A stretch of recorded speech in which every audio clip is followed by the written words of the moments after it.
you can overload on it, and it's Yes. worse for you. So that's where the concern is. These kids don't understand how much they're using, and it's actually worse.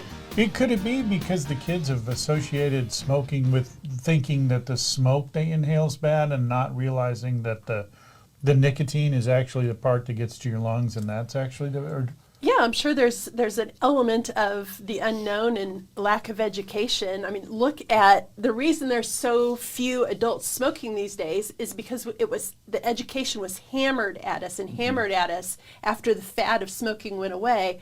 Then it was all about how bad that is for you. So a lot of people quit or tried to quit or did what they could.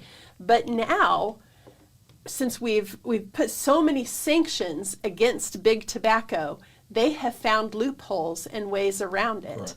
And so now kids underage can get hold of tobacco without having to buy a cigarette.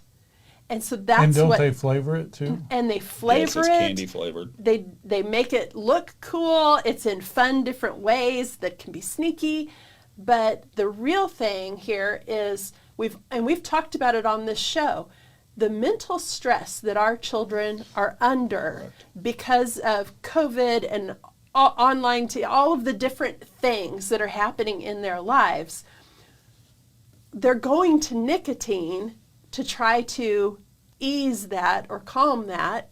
But we know as adults, all that nicotine is addictive. So they're getting addicted to the nicotine, which is making the stress worse, which makes them want the nicotine more. And it's this vicious cycle. And big tobacco knows that once they've got you, they've got you. You're hooked. Yeah, the other thing, you talked about the education process we went through, which is true, but the other thing that was part of an education process was we saw people around us having heart attacks and dying and having all sorts of issues from smoking, which we're probably going to see with the vaping thing. We are seeing it with the vaping. We've seen tons of teens in the emergency room because they've overdosed on the nicotine. We've seen many that have died.